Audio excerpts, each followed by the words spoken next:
You know, one of the best parts I love about being in the field of internet radio, being a radio personality and all, isn't the interviews that I get to conduct with various folks in and outside of the wrestling business, but being able to sit down once in a while and enjoy a really good shoot interview to review for you guys. And this month, I'm very pleased to talk about the Breaking Kayfabe interview with Jim Cornette that came out a couple of weeks ago. When you hear the name Jim Cornette, and you're a veteran wrestling fan, you think about him in the Midnight Express with Dennis Condrey and Bobby Eaton, or when he briefly managed Yokozuna, and the countless of other names he's managed throughout his career. You also recall how he was owner of the Smoky Mountain Wrestling promotion and the fingerprints he's left on the entire wrestling business in the WWE, TNA, and Ring of Honor. When you hear that Jim Cornette has done a shoot interview, you're probably saying to yourself, it has to be pretty good, right? Well, folks, take my word for it. It's not only good, it's brutally that damn good. The interview begins with Breaking Kayfabe host Shawn Oliver, who reminds us how he tried to get Jim Cornette involved in a live You Shoot episode with special guest Vince Russo. At the time, Cornette didn't want to do the interview because he couldn't stand the sight, let alone sharing the same air with Russo. And all he pretty much had to do was not really be involved in the actual interview episode, but just submit a question. He didn't want to have anything to do with that. He told Oliver he talked to him about it later on as he was making his way to do some Ring of Honor tapings in Baltimore, Maryland. Later on that week, Cornette would see a trailer for the Vince Russo You Shoot piece that had Oliver asking him if there was anyone in particular he thinks he might get a question from. And Vince Russo said, well, there's this guy with a racket. That's pretty much how Russo replied, referring to Cornette, which had pissed off Cornette as there was really just a bit of a misunderstanding between Cornette and Shawn Oliver, but they had patched things up really quickly as the focus of the conversation would then turn into Vince Russo as Cornette just ripped into Russo for what had to have been about maybe a 40-minute rant as Cornette stressed how Russo basically sodomized, raped, and offended the wrestling business by his presence and his antics. All this he feels was due to the bad writing and gimmicks that Russo executed, which not only hurt the careers of some wrestlers, but it also hurt some promotions, as example, WCW, and let's not also forget TNA Wrestling. Cornette recalled how back in the WWE days, Vince Russo and others, they would watch hours and hours of Jerry Springer and use it as the platform to write WWE programming for back in the Attitude Era days. Cornette also recalled on how on many occasions he'd yell at Russo and word would get back to upper management and it would be Jim Ross who'd approach him to find out what was going on, as Cornette would have to explain himself to the future WWE Hall of Famer. Now, something that's not covered is Jim Cornette's exit from the WWE, as the conversation would soon abruptly turn to when Cornette was in TNA Wrestling, as it was really due to Dutch Mantell, aka Zeb Coulter, who had called him weeks after Cornette was done with the WWE to come on down to the TNA promotion. And him and Mantell, they go way back, and not to mention Cornette was very close to Jeff Jarrett. He pointed out how it was Jarrett's mother that helped get him in the business, as he put over Jeff Jarrett for having a great mind and appreciation for the business. Yes, this is Cornette saying nice things about Jeff Jarrett for some of you, believe it or not.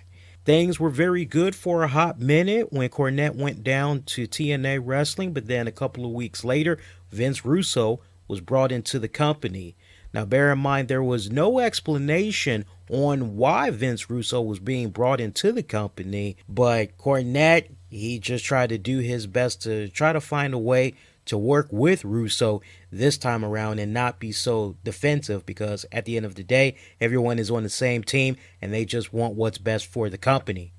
Now, things started to go south once Jeff Jarrett was forced into exile from the company, which he built, he helped find, as he wasn't honest to Dixie about his relations with Karen, Kurt Angle's wife at that time, as they were having an affair behind the Olympic gold medalist's back. Jarrett knew that by being out of the picture, Russo would go crazy in power, so he pleaded with Jim Cornette to watch the fort while he was out. Dutch Mantell would eventually get fired courtesy of Russo because, after all, Mantell, far as Vince Russo had looked at it, Mantell was a Jeff Jarrett guy, so he got him out of the picture.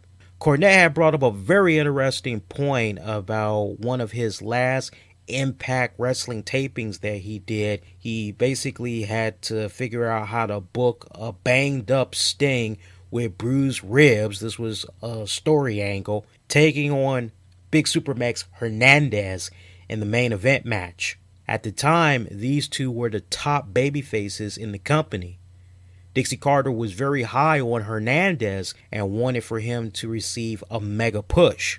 Cornette was in a position to make it happen because he worked as an agent and as an on-screen character. Now, while he was working as an agent, this basically gave him control over main event matches, finishes. He basically worked with certain people, etc. He also had worked with the director and the producer to try to find out what certain spots were going to be played out, etc. Russo, he pretty much didn't do a damn thing. The only thing he really handled were the interview parts for the wrestlers, which made Jim Cornette think that Russo demonstrated to him clearly that he didn't have true appreciation for learning everything he could about the wrestling business, nor did he belong in it. Now, going back to that match with Sting against Hernandez, basically the finish to this match, it saw a banged up Sting get a win over Hernandez with a roll-up, but then Eric Young would come out and take them both out with a baseball bat to basically cut a promo.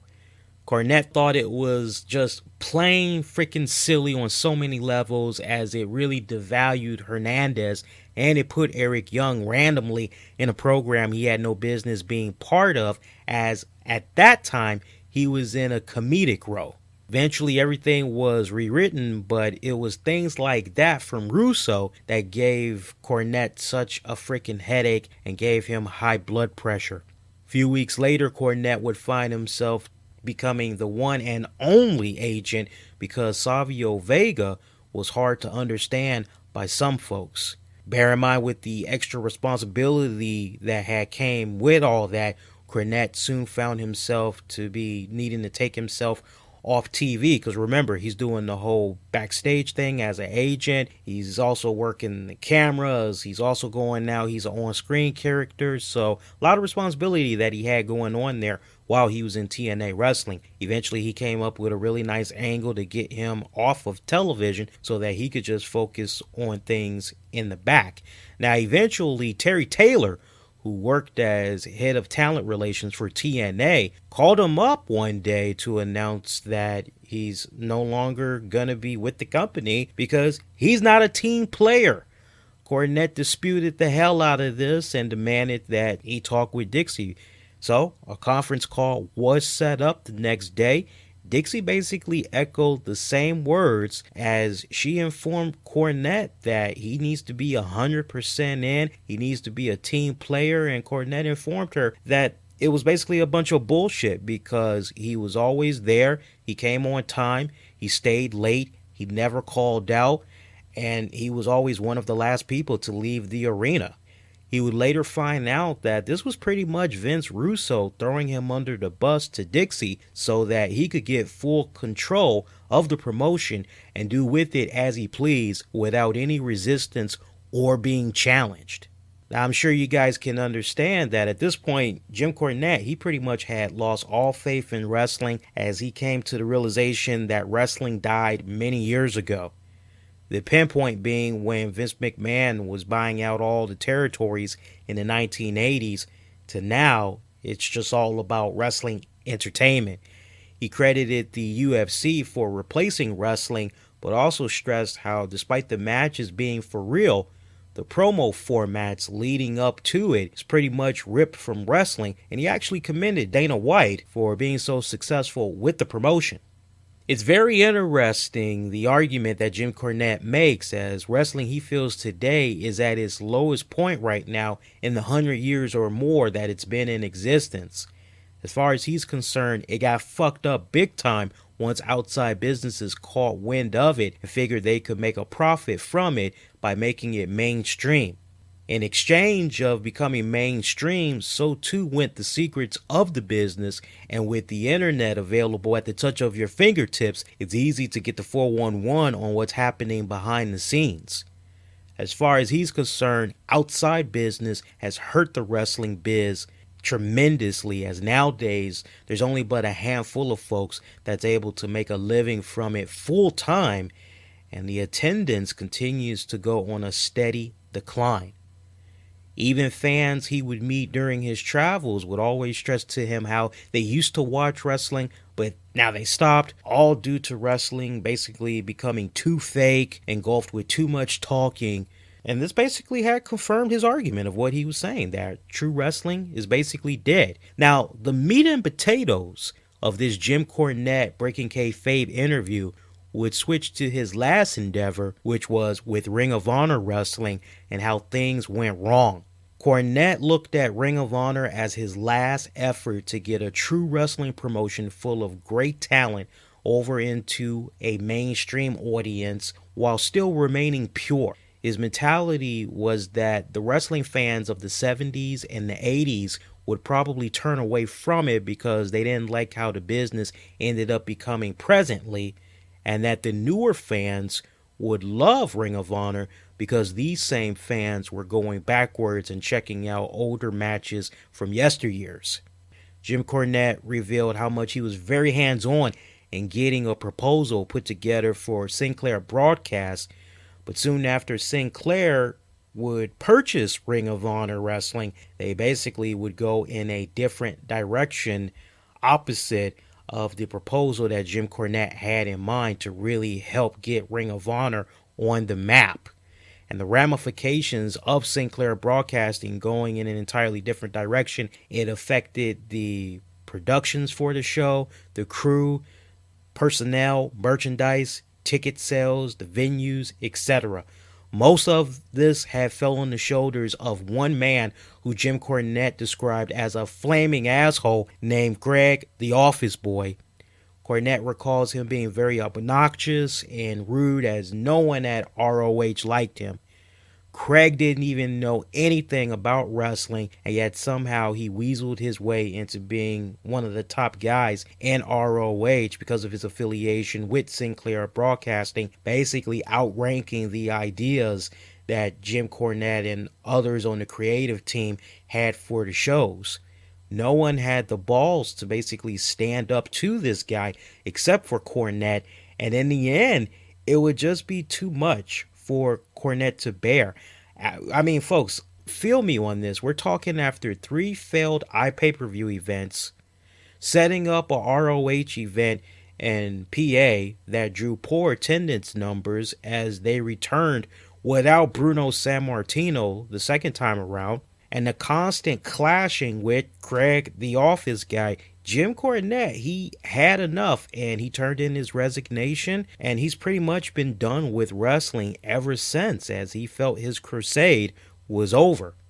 For me personally, definitely I was very heartbroken hearing a man that I grew up watching over the years come to the conclusion that wrestling is dead, all based on the experience he's had working with 3 promotions, 4 if you include the one which he was the owner of, which was Smoky Mountain Wrestling. There's that old saying that comes into my mind, which is, if you don't succeed, try again. But that's just it, folks. Cornette has tried time and time again to stay involved in the business which he loved so much, but for the promotions he worked with, all that happened in the end was that he was chewed up and spit out. He gave so much energy and passion into each product and got very little back when it counted the most. Now, don't get me wrong, he hasn't turned his back on wrestling completely, as he's making his occasional tours at conventions to sign autographs, talk with folks, things of that nature. Hell, he's even got a Kickstarter campaign going on where he's going to be embarking on a UK tour. It's a collaboration that he's doing with Wrestle Talk TV and History of Wrestling for the first and only time.